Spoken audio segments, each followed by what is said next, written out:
Chuka mommy bidoro ebido na Igbo, ọ bụrụ taa ka o bido. Chuka mommy bidoro eri ogologo oge. Ijide ọgbọ nne gị na-akụli ọgbọ nne gị. Ka esi achọ ya. Ọ bụrụ young girl. No. You must a young girl, not married woman. I'm not too old well the nanty, but it's truth.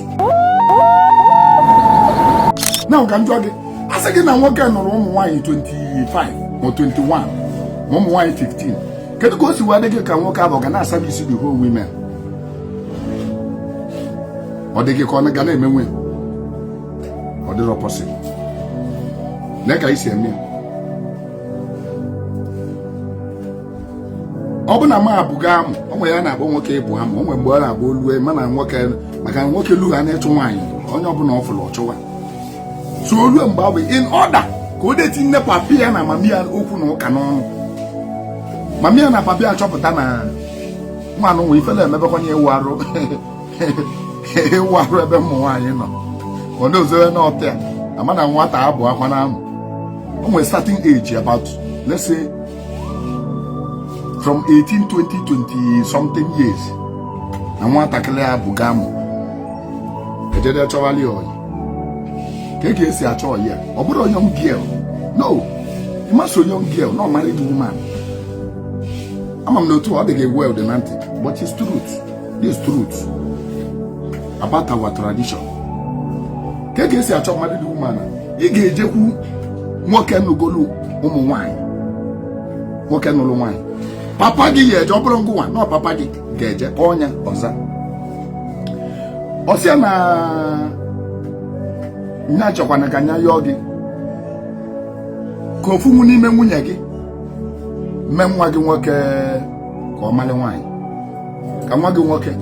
na-echekwa na adakpo nwa mmadụ tizibe ji nye anya ewe nye anya na ndụ nya biko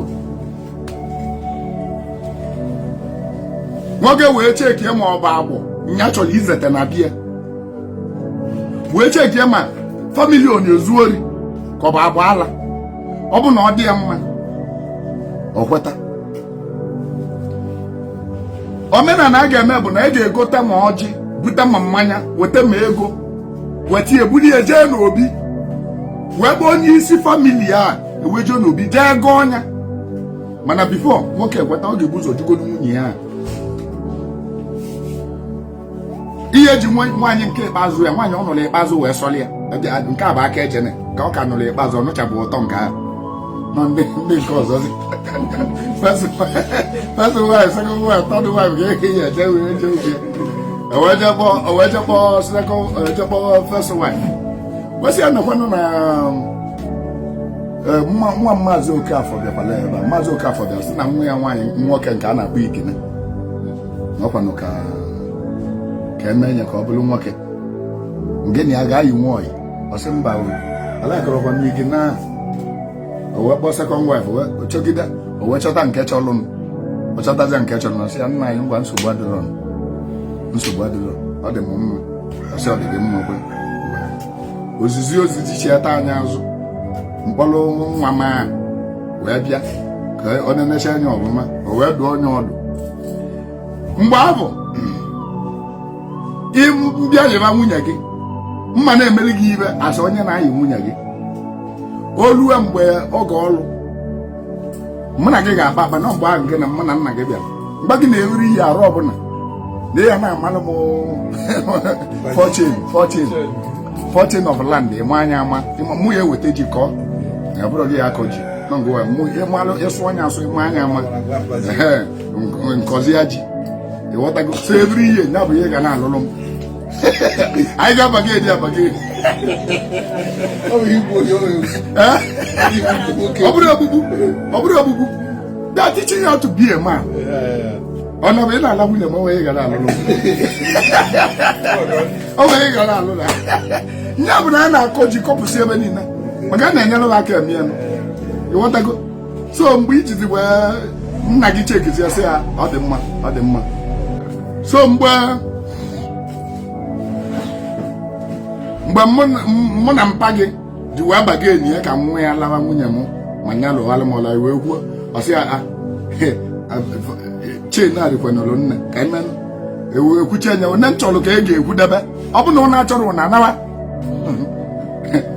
unu wee kweta na onye nkwulu nsogbu adịrọ mbịazi abịa gọọ ọjị eje n'obi wee gọọ ọjị na ọ bụrụ na ị lewe nwunye m na iwu adịrọzi ya agọọ n'obi na nwunye m sie nri wee bunye m nyaghọna gị ma onwe ajọ ihe ọbụla si na ị na-edi na nwunye mmadụ wee pụta agọcha anya awụ ọjị nwere ọjị taa ngụnwa bụ nna ya were ọjị enye nwata ya were ọjị taa ọ dịkwa n'ọfịsha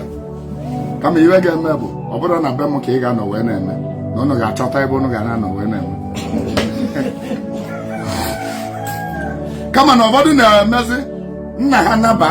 onye ha nwoke egbu meta ịma na onye nụrụ anụ nwaanyị lụtara ya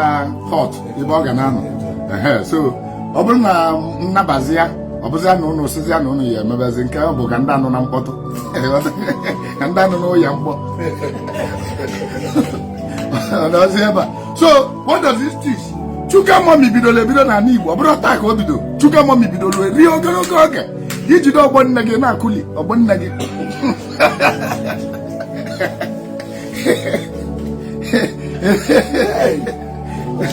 so ihe na-agwa gị bụ reality jụọ ọma mbala most especially ọma ma ịbụ ọma mbala otu a bụ otu o si dị